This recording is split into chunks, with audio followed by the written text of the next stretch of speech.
Hi hello ನಮಸ್ಕಾರ. ನಾನು mister ಮಧು ಮಾತಾಡ್ತಿರೋದು. ನಿಮಗೆ ಗೊತ್ತಿರ್ಬೋದು ಈ ಚಂದನ್ ಅವರ ಪ್ರಕರಣ ಏನಿದೆ. ಚಂದನ್ ಅವರು 50 ಲಕ್ಷ ತೊಗೊಂಡಿದ್ದಾರೆ ಅನ್ನೋ ಒಂದು ಆರೋಪ ಮಾಡಿದಂಥ ಸುಮಂತ್ ಪ್ರಕರಣ.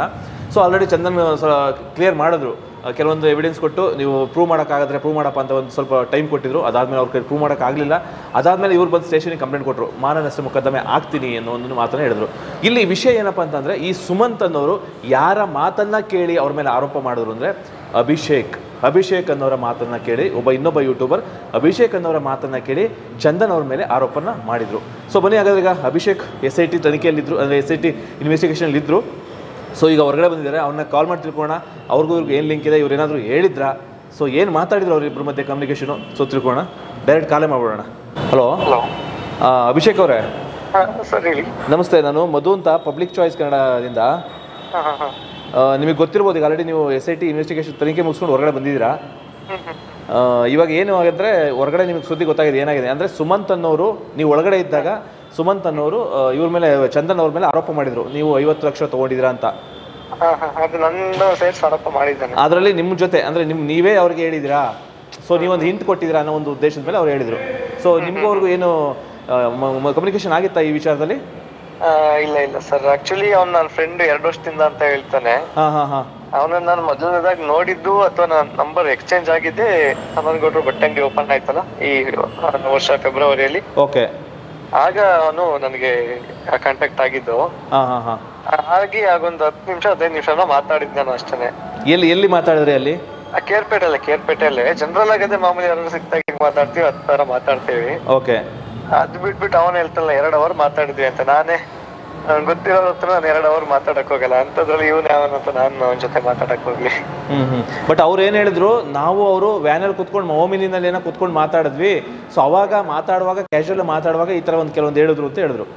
ಅಲ್ಲ, ನಾನಲ್ಲಿ ಫಸ್ಟ್ ಆಫ್ ಆಲ್ ಓಮಿನಿಲ್ಲೇ ಹೋಗಿಲ್ಲ, ನಾನಲ್ಲಿ ಹೋಗಿರೋದೇ ಬಸ್ಸಲ್ಲಿ.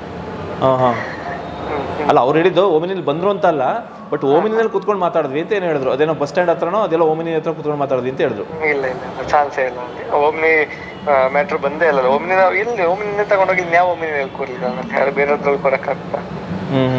ಅವ್ರು ಕೊಡಕ್ಕಾಗುತ್ತೆ ಬೇರೆ ಓಮಿನಿ ಕೂತ್ರು. ಹೌದೌದು. ಮತ್ತೆ ಯಾಕೆ ನಿಮ್ಮ ಹೆಸರು ತಗೊಂಡ್ರು ಅವರು?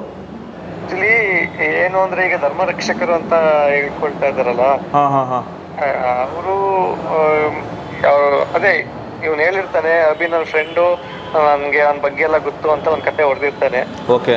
ಈತನೇ ಪ್ರಸಾದ್ ಹುಚ್ಚಿರುತ್ತೆ, ಅವರು ಬಾ ಅಂತ ಹೇಳ್ಕೊಂಡಿರ್ತಾರೆ. ಅದು ಇವನೊಂದ್ ರೀತಿ ಅವರು ಹ್ಯೂಮನ್ ಬಾಂಬ್ ತರ ಯೂಸ್ ಮಾಡ್ಕೊತಾ ಇದಾರೆ, ಹಂಗ ಹಾಕ್ಬಿಟ್ಟು ಕಳ್ಸ್ಬಿಡೋಣ ಅಲ್ಲಿಗೆ ಅಂತ. ಬಟ್ ಅವ್ರು ಮಾಡ್ತಾರ ತಪ್ಪೇನಂದ್ರೆ, ಇವ್ರೊಟ್ಟಿಗೆ ಇಟ್ಕೊಂಡಿದ್ದಾರೆ ಬಾಂಬ್ ಕಟ್ಟಿ.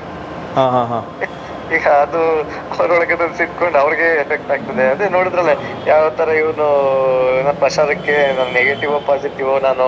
ಹೌದು, ಆಡಿಯೋ ಹೌದು ಕೇಳಿದ್ವಿ, ಆಡಿಯೋ ವೈರಲ್ ಆಗಿದೆ. ಆಗ್ತಾ ಇದೆ. ಅದೇ ಅದ್ರ ಜೊತೆಗೆ ಅವ್ರ ಹಿಂದೆ ಇರೋರು ಕೂಡ ಎಕ್ಸ್ಪೋಸ್ ಆಗ್ತಾ ಇದ್ದಾರೆ. ಹೌದು, ಅಂದ್ರೆ ಈಗ ಇವ್ರ ಹಿಂದೆ ಯಾರೋ ಇದಾರೆ ಅಂತ ಹೇಳ್ತೀರಾ? ಅದೇ ಅವನೇ ಹೇಳಿದ್ದಾನಲ್ಲ, ಅವನೇ ಪ್ರೂಫ್ ಅಲ್ಲ ಅದಕ್ಕೆ. ಅದೇ ಕೆಲವೊಂದು ಆಡಿಯೋದಲ್ಲೆಲ್ಲ ಆ ಥರ ಬರ್ತಾ ಇದೆ, ಕೆಲವೊಂದು ಹೆಸರುಗಳು ಕೇಳಿ ಬರ್ತಾ ಇದೆ. ಕಿರಿಕೀರ್ತಿ ಅವ್ರದ್ದಾಗ್ಬೋದು, ಮತ್ತೆ ಅದ್ಯಾರೋ ವಿಕಾಸ್ ಗೌಡ ಅನ್ನೋರ್ದಾಗ್ಬೋದು. ವಿಕಾಸ್ ಗೌಡ ಅಂದ್ರೆ ಇನ್ನೊಬ್ರು ಬೇರೆ ಇದ್ದಾರೆ, ವಿಕಾಸ್ ಯಾತ್ರಾ ಏನೋ ಅವ್ರ ಹೆಸರು, ಶಾಸ್ತ್ರಿ. ಓಕೆ, ಅವ್ರ ಹೆಸರು ಬರ್ತಾ ಇದೆ. ಸೊ ಏನಿದು, ಇದು ದೊಡ್ಡ ಲೆವೆಲ್ ಲಿಂಕ್ ಇದೆ ಅಂತ ಅಂತೀರಾ? ಆಮೇಲೆ ಇನ್ನೊಂದು ಅವ್ರಿಗೆ PR ಗಳು ಒಂದ್ಸರಿ ತಗ್ಲಾಕೊಂಡಿದ್ರು ಚಂದ್ರಣ್ಣನ ಹತ್ರನೇ. ಅದು ನಾನೇ ಅಂತ ಅನ್ಕೊಂಡು ಇವನು ಅದನ್ನು ದೊಡ್ಡ ಸುದ್ದಿ ಮಾಡ್ಬಿಟ್ಟಿದ್ದ. ಓಕೆ. ಅಷ್ಟರೊಳಗೆ ದೇವ್ರ ರೀತಿ ಚಂದ್ರಣ್ಣ ಅದನ್ನ ಎಲ್ರಿಗೂ ತೋರಿಸಿ ಅದನ್ನ ರಿವೀಲ್ ಮಾಡ್ತಾರೆ ಯಾರು PR. ಈಗ ಇನ್ನೊಂದು ಕ್ಲಾರಿಟಿ ಕೊಟ್ಬಿಡಿ. ಆಕ್ಚುಲಿ ನಿಮ್ಮನ್ನ SIT ಇನ್ವೆಸ್ಟಿಗೇಷನ್ ಮಾಡಿದ್ರಲ್ಲ, ಸೊ ಅಲ್ಲಿ ಏನೇನಾಯ್ತು? ಇಲ್ಲ ಅದು ಕಾನ್ಫಿಡೆನ್ಷಿಯಲ್ ಅನ್ಸುತ್ತೆ.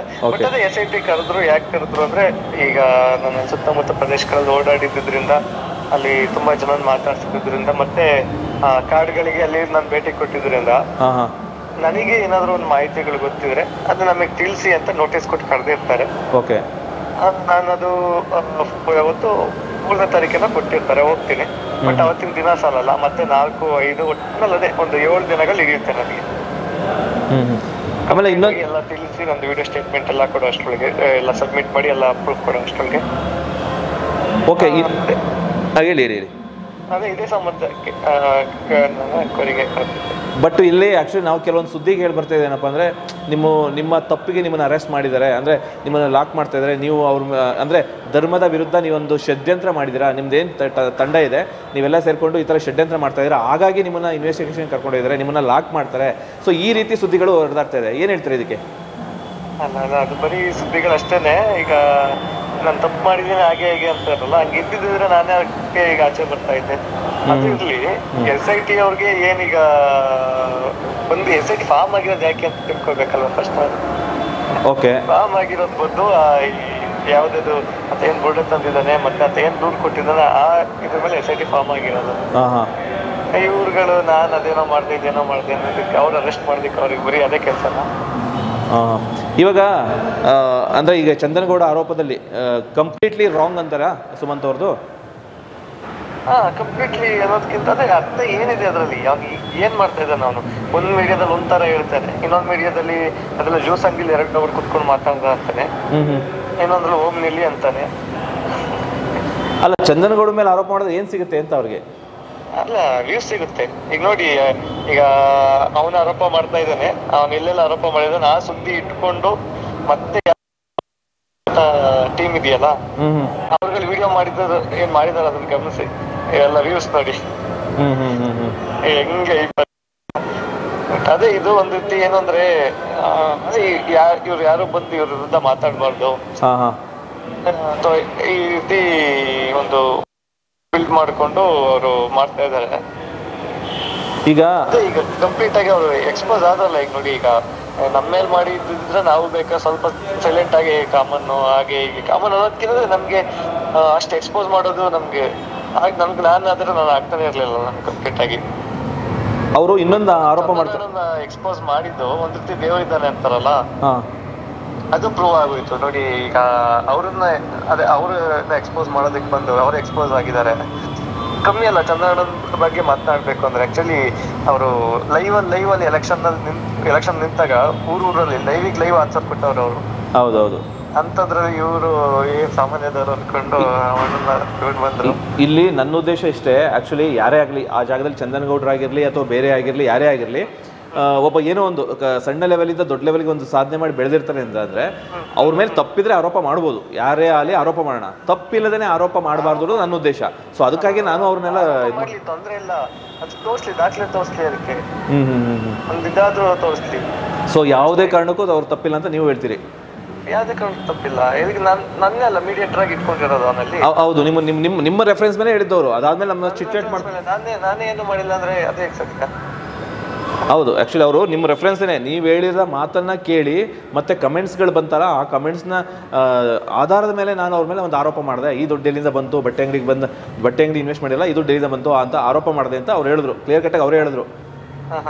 ಸೊ ಹಂಗಾಗಿ ಮೇಯ್ನ್ ಅಜೆಂಡಾ ಇರೋದು ನಿಮ್ಮ ಇದರಲ್ಲೇ, ಅಂದರೆ ನಿಮ್ಮ ಹೆಸರೇ ಬಂದಿರೋದು ಅದು. ನಿಜ ಅಲ್ಲ, ಈಗ ಸಂಧಾನ ಎಲ್ಲ ಕಂಪ್ಲೀಟ್ ಆಗಿ ತೋರಿಸಿದೆ. ಈಗ ನಾನು ಹೇಳ್ತಾ ಇದ್ದೀನಿ, ಎಲ್ರಿಗೂ ಹೇಳ್ತಾ ಇದ್ದೀನಿ, ನಾನು ಅವನಲ್ದಲ್ಲೇ ನನಗೆ ಯಾರು ಸಪೋರ್ಟಿವ್ ಮಾಡೋರ್ಗು ಹೇಳ್ತಾ ಇದ್ದೀನಿ, ನನ್ನ ಮೇಲೆ ಇಡೀ ತನಿಖೆ ಆಗೋದಕ್ಕೆ ನೀವು ಕಂಪ್ಲೇಂಟ್ ಕೊಡಿ, ಯಾಕೆ ಬಿಡ್ಲಿ ಅದು. ಈಗ ನೋಡಿ SIT ಹೋಗಿ ಬಂದು ಶುದ್ಧಿಯಾಗಿ ಬಂದಿರೋ ತರ ಇದು. ನೋಡಿ SIT ತಪ್ಪು ಮಾಡಿರೋ ಬಂದಿದ್ರೆ ಅರೆಸ್ಟ್ ಆಗ್ತಾ ಇದ್ದೆ, ತಪ್ಪಿತ್ತು ಅನ್ನೋದು ಪ್ರೂವ್ ಆಗ್ತಾ ಇತ್ತು. ಅದೇ ರೀತಿ ಈಗ ಈ ರೀತಿ ತನಿಖೆ ಫೈನಲ್ ಅಲ್ಲೂ ನಾನು SIT ನನ್ನ ಕಂಪ್ಲೀಟ್ ಬ್ಯಾಂಕ್ ಸ್ಟೇಟ್ಮೆಂಟ್ ಆಗಿರ್ಲಿ, ಬ್ಯಾಂಕ್ ಅಕೌಂಟ್ ನಂಬರ್ ಎಲ್ಲ ಕಂಪ್ಲೀಟ್ ಆಗಿ ತಗೊಂಡಿದ್ದಾರೆ. ಬಟ್ ಅದೇ ಈಗ ಹೇಳ್ತಾ ಇದ್ದೀರಲ್ಲ, ಇದು ಒಂದು ಇವ್ರ ಕಡೆಯಿಂದನೂ ಒಂದು ಆಗ್ಬಿಟ್ಟು ಸಪ್ರೇಟ್ ಆಗಿ ಅಂತ ನಾನು ಕೇಳ್ತಾ ಇದ್ದೀನಿ. ಇಷ್ಟೆಲ್ಲ ತನಿಖೆಗಳಾದರೂ ನಿಮ್ಗೆ ಯಾವುದೇ ರೀತಿ ಭಯ ಇಲ್ಲ ಅಂದರೆ ನೀವು ಕಂಪ್ಲೀಟ್ಲಿ ಪರ್ಫೆಕ್ಟ್ ಆಗಿದ್ದೀರಾ ಅಂದರೆ ಮೀನ್ಸ್? ಇಲ್ಲ, ಪರ್ಫೆಕ್ಟ್ ಆಗಿದ್ದೀವಿ. ಈಗ ನಮಗೆ ಮಾಧ್ಯಮಗಳಿಂದ ಸುದ್ದಿ ಆ ರೀತಿ ಬರ್ತಾ ಇದೆ ಅನ್ನೋದೊಂದು ಬಿಟ್ಟರೆ ನೀವು ತನಿಖೆಗೆ ನಮಗೆ ಖುಷಿ ಆಗ್ತದೆ. ಅದನ್ನ ಹೋಗೋದಕ್ಕೆ ಖುಷಿ ಆಗ್ತದೆ. ನಾನು ಬೇಕಾದ್ರೆ ಇನ್ನೂ ಒಂದ್ಸರಿ ಕರೆದ್ರೂ ಹೋಗ್ತೀನಿ ನಾನು. So okay, thank you Abhishek ಅವರೇ, ಕ್ಲಾರಿಟಿ ಕೊಟ್ರಿ. ಆ್ಯಕ್ಚುಲಿ ನನ್ನ ಉದ್ದೇಶ ಇಷ್ಟ, ಇಲ್ಲಿ ನಿಮ್ಮ ಪರ ಅವ್ರ ಪರ ಅನ್ನೋದಲ್ಲ ನಂದು. ಏನಪ್ಪ ಅಂತಂದರೆ ಯಾವುದೋ ವ್ಯಕ್ತಿ ಮೇಲೆ ಸುಮ್ಮನೆ ಆರೋಪ ಮಾಡಬಾರ್ದು, ಅದೇನೇ ಆಗಿರಲಿ. ಈಗ ತಪ್ಪಿದೆಯಾ ಆರೋಪ ಮಾಡೋಣ, ಯಾಕೆಂದರೆ ಸಮಾಜಕ್ಕೆ ಮುಖವಾಡ ಹಾಕ್ಕೊಂಡು ಮಾತನಾಡುವಂಥ ಯೂಟ್ಯೂಬರ್ ಆಗಿದ್ರೆ ಮುಖವಾಡ ಕಳಿಸ್ಲಿ, ಇವನ್ ಚಂದನಗೌಡ ಆಗಿರಲಿ ಬೇರೆ ಆಗಿರಲಿ. ಬಟ್ ಕ್ಲೀನ್ ಇದ್ದಾಗ ಅಂದರೆ ಅವರು ಫೇಸು ಏನಿದೆಯೋ ಅದು ಡೈರೆಕ್ಟ್ ಇದ್ದಾಗ ಸುಮ್ಮನೆ ಅವ್ರ ಮೇಲೆ ಆರೋಪ ಮಾಡೋದು ನಾನು ಸಹಿಸೋದಿಲ್ಲ. ಅದಕ್ಕೆ ಅವ್ರನ್ನ ನಾನು ಎಷ್ಟೋ ಆಡಿಯೋಗಳನ್ನ ನಾನು ಇದು ಮಾಡಿದೆ, ಮತ್ತು ಅವ್ರ ಜೊತೆ ಚಿಟ್ಚಾಟ್ ಮಾಡಿದೆ, ಅವ್ರನ್ನ ಕ್ವಶನ್ ಮಾಡಿದೆ, ಎಲ್ಲ ಮಾಡಿದೆ. ಬಟ್ ಅವ್ರು ಹೇಳಿದ್ದೇನಪ್ಪ ಅಂದರೆ ಫೈನಲ್ ಆಗಿ ಏನು ಹೇಳಿದ್ರು ಅಂದರೆ, ನನಗೆ ಕಮೆಂಟ್ಸ್ ಬಂತು ಸೋಷಿಯಲ್ ಮೀಡಿಯಾದಲ್ಲಿ, ಕಮೆಂಟ್ಸ್ಗಳನ್ನ ಆಧಾರವಾಗಿ ಇಟ್ಕೊಂಡು ನಾನು ಜಸ್ಟ್ ಒಂದು ಪ್ರಶ್ನೆನ ರೈಸ್ ಮಾಡಿದೆ. ಈಗ ನಿಮ್ಮ ಹೆಸರು ತೊಗೊಂಡು ನಿಮ್ಮ ಹೆಸರು ಹಾಳು ಮಾಡಿರೋದ್ರಿಂದ ನೀವೇನಾದರೂ ಅವ್ರ ಮೇಲೆ ಆ್ಯಕ್ಷನ್ ತೊಗೋತೀರಾ?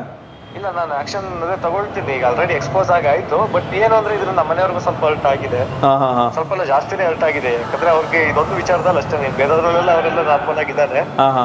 ಆ ಕಾರಣದಿಂದ ಈಗ ನಾನು ಅದೇ ಸ್ಟೇಷನ್ಗೂ ಕಂಪ್ಲೇಂಟ್ ಕೊಟ್ಟಿದ್ದೆ. ಬಟ್ ಅವರು ಅದೇ ಇದು ಕೋರ್ಟ್ ನಲ್ಲಿ ಅದೇ ಪೊಲೀಸ್ ಸೆಕ್ಷನ್ಸ್ ಬರ್ದೇ ಇರೋದ್ರಿಂದ ಕೋರ್ಟ್ ಹಾಕೋಬೇಕು. ಇವತ್ತು ನಾನು ಹೋಗಿ ಅದನ್ನ ಫೈಲ್ ಮಾಡ್ತಾ ಇದ್ದೀನಿ. ಬಿಟ್ರೆ ಅದೇ ಇನ್ನ ಅದೇ ಅವ್ರಿಗೆ ಏನಾಗುತ್ತೆ ಪರಿಣಾಮ ಅನ್ನೋದು ಗೊತ್ತಾಗ್ಬೇಕು. ನೆಕ್ಸ್ಟ್ ಇನ್ನೊಬ್ರಿಗೆ ಆಗ್ಬೇಕು. ಯಾಕೆಂದ್ರೆ ಇದೊಂದು ಪಾಠ ಆಗ್ಬೇಕು. ಒಂದ್ ವೇಳೆ ಅವರು ಸುಮ್ಮನೆ ಆರೋಪ ಮಾಡಿದ್ರೆ ಇನ್ ಜೀವ ಯಾರು ಆ ರೀತಿ ಮಾಡಬಾರ್ದು ಅನ್ನೋದು ಅಷ್ಟೇ ಉದ್ದೇಶ. ಜಸ್ಟ್ ಅವನು ನನ್ನ ಫ್ರೆಂಡ್ ಅನ್ನೋದು ಪ್ರೂವ್ ಮಾಡ್ಕೊಬಿಡ್ಲಿ ಸರ್, ಸಾಕು. ಸೊ ಅಂದ್ರೆ ನಿಮ್ಗೆ ಅದಕ್ಕಿಂತ ಮುಂಚೆ ಅವ್ರಿಗೂ ನಿಮ್ಗೆ ಯಾವ್ದೇ ರೀತಿ ಕಾಂಟ್ಯಾಕ್ಟ್ ಇಲ್ಲ ಸರ್. ಈಗ ಕಾಲ್ ಲಿಸ್ಟ್ ನಾನು ತೋರಿಸಿದ್ದೀನಿ. ಅವನ ಹತ್ರ ನಂದು ಕಾಲ್ ಲಿಸ್ಟ್ ಇದೆ, ತೋರಿಸ್ಬಿಟ್ಟು ಫ್ರೆಂಡ್ ಅನ್ನೋದು ಪ್ರೂವ್ ಮಾಡ್ಕೊಬಿಡ್ಲಿ. ವಾಟ್ಸ್ಆಪ್ ಚಾಟಿಂಗ್ ತೋರಿಸ್ಲಿ. ಆಮೇಲೆ ಇನ್ನೊಂದು ಹೇಳಿದ್ರು, ಪ್ರೂವ್ ಮಾಡ್ಕೊಳ್ಳಿ ಸರ್, ಸಾಕಷ್ಟು ಪ್ರೂವ್ ಮಾಡ್ಕೊಳ್ಳಿ. ಅವರು ಇನ್ನೊಂದು ಎಲೆಕ್ಷನ್, ಚಂದನ್ ಅವ್ರು ಎಲೆಕ್ಷನ್ ನಿಂತಾಗ ಅವ್ರ ಜೊತೆ ನೀವು ಅವರು ಎಲ್ಲ ಇದ್ರಿ, ಒಟ್ಟಿಗೆ ಕೆಲಸ ಮಾಡ್ತಾ ಇದ್ರಿ ಅನ್ನೋದನ್ನ ಮಾತಾಡಿದ್ರು. ನಾನು ಹೋಗಿದ್ದು ಫಸ್ಟ್ ಎಲೆಕ್ಷನ್ ಅಲ್ಲಿ. ಸೆಕೆಂಡ್ ಎಲೆಕ್ಷನ್ ಅಲ್ಲಿ ಇವನು ಬಂದಿದ್ದು. ನಾನು ಸೆಕೆಂಡ್ ಎಲೆಕ್ಷನ್ ನಾನು ಹೋಗಿ ವಾಪಸ್ ಬಂದಿದ್ದೇನೆ. ಓಕೆ. ಅದು ಬಿಟ್ರೆ ನಾನು ಮುಖಾಮುಖಿ ಭೇಟಿ ಆಗಿರೋದೇ ಯಾವಾಗ ಅದೇ ಬಟ್ಟೆ ಅಂಗಡಿಲಿ ಅವಾಗ ಪರಿಚಯ ಆಗಿರೋದು. ಅಲ್ಲಿ ಅಷ್ಟು ಜನ ಇದಾರೆ, ಅಷ್ಟೊಂದು ಮತ್ತೆ ಇವನೊಬ್ಬ ಪರಿಚಯಕ್ಕೆ ನಂಬರ್ ತಗೊಂಡು ಅಷ್ಟೊಂದ್ ಜೊತೆ ಮಾತಾಡಿದ್ದೀನಿ. ಓಕೆ. ಅದ್ರಲ್ಲಿ ಯಾರಿಗೂ ಹೇಳ್ದೆ ಇರೋದು ಇವ್ನಿಗೆ ಹೇಳ್ಬಿಟ್ಟಿದ್ದೀನಿ. ಆಯ್ತು, ನಾನು ನೀನು ಒಬ್ಬನಿಗೆನ ಹೇಳಿರೋದು, ಅವನಿಗಿಂತ ಹಳೊಬ್ರು ಫ್ರೆಂಡ್ಸ್ ಇದಾರೆ, ಅವ್ರಿಗೆ ನಾನು ಇವನ ಹತ್ರ ಏನ್ ಹೇಳಿದ್ದೀನಿ ಅಂತ ಆರೋಪ ಮಾಡ್ತಾರೆ. ಅದನ್ನ ಅವ್ರ ಹತ್ರ ಹೇಳಿದ್ರೆ ಅವ್ರು ಬಂದ್ ಮುಂದೆ ಹೇಳ್ಬೇಕಿತ್ತಾನೆ. ಇನ್ನೂ ಸಾಕಷ್ಟು ಜನ ಯೂಟ್ಯೂಬರ್ಸ್ ಗಳಿದ್ದಾರೆ ಪರಿಚಯ ಇದಾರೆ, ಅವ್ರಿಗೆ ಬಂದ್ ಹೇಳ್ಬೇಕು ತಾನೆ. ಹೌದು, ಎಲ್ಲ ಪ್ರಚಾರದ ಹುಚ್ಚು ಸರ್. ಅವನು ಈಗ ಬಂದ್ ಬಿಟ್ಟಿದ್ದಾನೆ, ಈಗ ಎಕ್ಸ್ಪೋಸ್ ಆದ. ಈಗ ಅದೇ ಅವನೇನಾದ್ರೂ ಒಂದು ಅದೇ ಕಂಪ್ಲೀಟ್ ಅದೇ ಬಿಟ್ಟಿದೆ ಸರ್. ಈಗ ಒಂದು ಏನು ಕ್ರಮ ತಗೊಳ್ಬೇಕು ನಾನು ತಗೊಳ್ತೀನಿ. Okay Abhishek, okay, thank you very much. Okay, thank you.